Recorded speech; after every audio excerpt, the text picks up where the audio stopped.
ఉషోదయం ప్రేమించు కాపరి ఉషా కిరణాలు ఉదయకాలపు వాక్య ధ్యానంకు మిమ్మల్ని ఆహ్వానిస్తున్నాం. ప్రార్థన. మమ్మల్ని మిక్కిలిగా ప్రేమిస్తున్న పరలోకపు తండ్రి, ఈ ఉదయకాలమున నీ వాక్యము కొరకు వందనాలు చెల్లించుకుంటున్నాం. మమ్మల్ని ప్రేమించి మరి యొక్క దినమును నీవు అనుగ్రహించిన నీ కృప కొరకు వందనాలు. ఈ ఉదయకాల సమయమున నాతోను కార్యక్రమం వీక్షిస్తున్న ప్రేక్షకులు ప్రతి ఒక్కరితోనూ మాట్లాడు. వినగలిగిన చెవిని, గ్రహించుకునే హృదయాన్ని అనుగ్రహించి ఆశీర్వదించి నడిపించమని యేసు పరిశుద్ధ నామమున అడిగి వేడుకుంటున్నాను పరమ తండ్రి, ఆమేన్. ఈ ఉదయకాలపు వాక్య భాగము యెహోషువ గ్రంథము 2వ అధ్యాయము 8వ వచనము నుండి 11వ వచనం వరకు ఉన్న వాక్య భాగమును చదువుకుందాం. ఆ వేగుల వారు పండుకొనక మునుపు ఆమె వారున్న మిద్దె మీదకెక్కి వారితో ఇట్లనెను, యెహోవా ఈ దేశమును మీకిచ్చుచున్నాడనియు, మీ వలన మాకు భయము పుట్టుననియు, మీ భయము వలన ఈ దేశ నివాసులందరికీ ధైర్యము చెడుననియు నేను ఎరుగుదును. మీరు ఐగుప్తు దేశములో నుండి వచ్చినప్పుడు మీ ఎదుట యెహోవా ఎర్ర సముద్రపు నీరును ఎలాగు ఆరిపో చేసినో, యొర్దాను తీరముననున్న అమోరీయుల 2 రాజులైన సీహోనుకును ఓగుకును మీరేమి చేసితిరో, అనగా మీరు వారిని ఎలాగు నిర్మూలము చేసితిరో ఆ సంగతి మేము వింటిమి. మేము వినినప్పుడు మా గుండెలు కరిగిపోయెను. మీ దేవుడైన యెహోవా పైన ఆకాశమందును క్రింద భూమియందును దేవుడే. మీ ఎదుట ఎట్టి మనుష్యులకైనను ధైర్యమేమాత్రమూ ఉండదు. మనము చదివిన వాక్య భాగము యెరికో పట్టణములో ఉన్న రాహాబు అని చెప్పబడిన ఒక వేశ్య దేవుని బిడ్డలతో మాట్లాడిన కార్యం. తాను ఒక ప్రాంతములో ఉన్నది, ఒక స్థలములో ఉన్నది.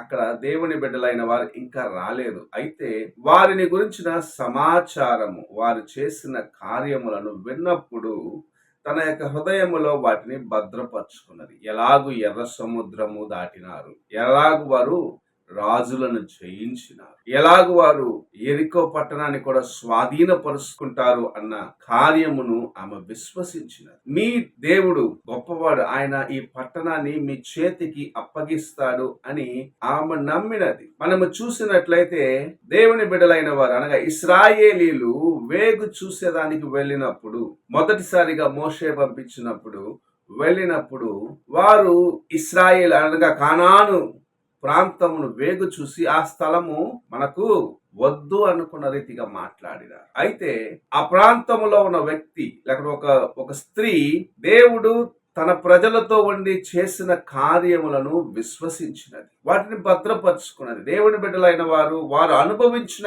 కార్యములను మర్చిపోతే ఒక అన్యురాలు దేవుని కార్యములను జ్ఞాపకం చేసుకొని భద్రంగా తన యొక్క హృదయములో భద్రపరుచుకున్నది. అందుకే వారు ఎప్పుడైతే యెరికో పట్టణమును వేగు చూసేదానికి వచ్చినారో, అనగా దేవుని బిడ్డలైన వారు ఇశ్రాయేలీలు అక్కడికి వచ్చినారో, వారికి ఆమె తన యొక్క ఇంటిలో స్థానం ఇచ్చినది. అది తన యొక్క ప్రాణమును కూడా తీసివేయగలదు. అనగా ఒక దేశములో ఉన్న వ్యక్తి తన దేశానికి విరోధముగా ఉన్న వారికి సహాయము చేస్తే అది దేశ ద్రోహము కదా.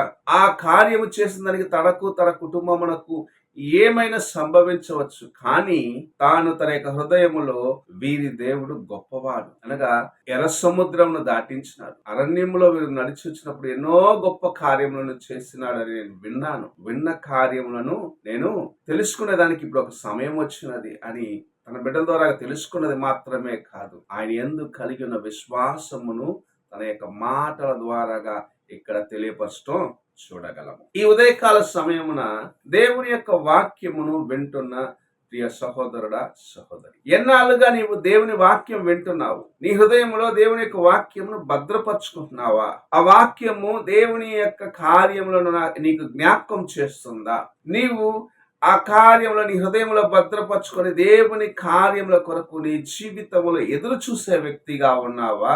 లేకుంటే వినిన మాటలను పెడచెవిని పెట్టేసి నీకు తోచిన రీతిగా నీ జీవితాన్ని జీవిస్తున్నావా? నీవు పరీక్షించుకోవాలి. ఒక అన్యురాలైన స్త్రీ తన యొక్క వృత్తి, తన యొక్క శరీరమును అమ్ముకొని బ్రతికేది. అయితే తాను విన్న కార్యములను, తన ప్రజలతో ప్రభువు ఉన్నాడు, ఇశ్రాయేలీయులని ఆయన నడిపిస్తున్నాడు అని గ్రహించిన రాహాబు తన జీవితంలో దేవుని యొక్క కార్యములను భద్రపరుచుకున్న దాన్ని బట్టి తాను తన కుటుంబము రక్షించబడటం మనము చూడగలం. ఈ ఉదయకాల సమయమున నీవు దేవుని యొక్క కార్యములను నీ హృదయములో భద్రపరుచుకున్నట్లయితే, ఎన్ని దినములుగా వింటున్నావు కాదు, విన్న వాక్యము నీ హృదయంలో భద్రపరచబడినట్లయితే నీవు రక్షించబడతావు. నీ యొక్క జీవితము మార్చబడుతున్నది. నీ కుటుంబమును కూడా నీవు దేవుని కోసము ఆదాయము చేసుకొనగలవు. రాహాబు ఎప్పుడైతే దేవుని బిడ్డలతో మాట్లాడినదో ఇంకా తన యొక్క విశ్వాసము లేకపోతే తన యొక్క నమ్మిక స్థిరపరచబడినది. అందుకే మీరు ఈ పట్టణాన్ని ఒక దినము స్వాధీనపరుచుకుంటారని నమ్ముచున్నాను అన్న మాటను వేగులు చూసేదానికి వచ్చిన వారితో చెప్పటం చూడగలం. ఈ పట్టణం స్వాధీనపరుచుకున్నప్పుడు నా కుటుంబానికి ఏ హాని చేయరని ఒక మాట వారి దగ్గర నుండి తీసుకున్నట్టు మనం చూడగలం. వారికి సహాయం చేసిన, ఎందుకంటే విన్న మాటను బట్టి, తాను విశ్వసించిన కార్యమును బట్టి ఎలాగైనాను దేవుని బిడ్డలైన వారు ఇశ్రాయేలీయులు ఈ పట్టణమును స్వాధీనపరుచుకుంటారు.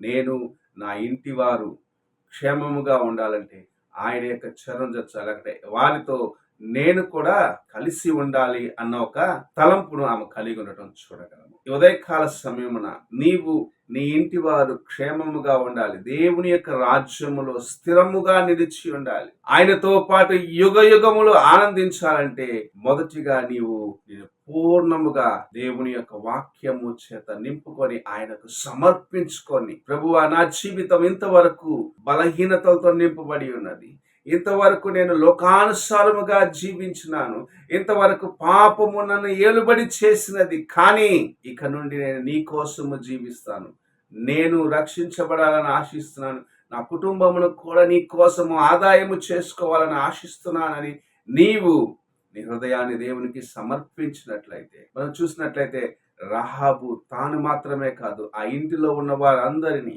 తనతో పాటు ఉన్న వారందరినీ రక్షించుకోగలిగిన. ఎరికో గోడలు కూర్చబడినప్పుడు, ఆ ప్రాకారాలు కూల్చబడినప్పుడు ఎరికోలో ఉన్న సమస్తమును నాశనం చేయమని యెహోషువ ఆజ్ఞ ఇచ్చినాడు. అయితే మీకు సహాయము చేసిన రాహాబును తన ఇంటి వారిని భద్రపరచమని సెలవిచ్చిన కార్యం మనం చూస్తూ ఉన్నాం.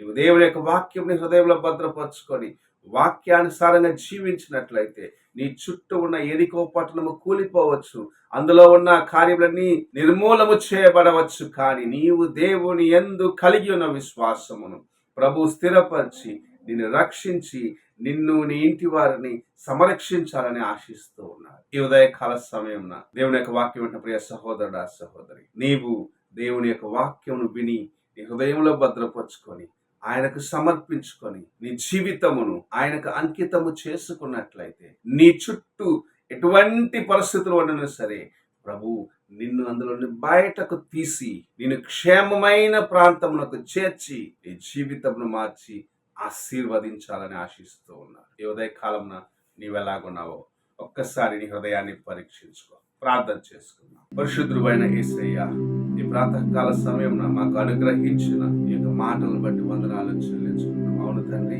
వెంటనే నిర్లక్ష్యముగా జీవించే మా జీవితంలో మార్చడం దేవా, నీవు నాయన ఎంతగా ప్రయాసపడుతున్నావు దేవా. ఎలాగూ రాహాబు విన్న కార్యములను భద్రపరచుకొని తాను వాటిని నెమరు వేసుకున్న దాన్ని బట్టి ఎరికో పట్టణం అంతయు కూలిపోయినను తాను తన ఇంటి వారు రక్షించబడ్డారు. అలాంటి ఒక అనుభవంలోకి దేవా మా సహోదరులు రావటానికి నీ కృపను అనుగ్రహించుకొని ఎవరైతే ఇంకను నీ మాటను వినను నిర్లక్ష్యపరుస్తారు తమ జీవితములను మార్చుకొని తమ జీవితం సంపూర్ణంగా నాయన నీ వాక్యంలో దేవా సరి చేసుకొని నీ వాక్యం ఎరిగి నీకు లోబడి చిత్తానుసారముగా నడుచుకునే కృపను అనుగ్రహించుకొని ఆశీర్వదించుకొని యేసు పరిశుద్ధ నామమున అడిగి వేడుకుంటున్నాను పరమ తండ్రి, ఆమేన్. తండ్రి అయిన దేవుని ప్రేమ, కుమారుడైన క్రీస్తు కృప, ఆదరణకర్తైన పరిశుద్ధాత్మక సహవాసం ఇప్పుడు ఎల్లప్పుడూ తోడయుండి సదాకాలము నడిపించును గాక. ఆమేన్.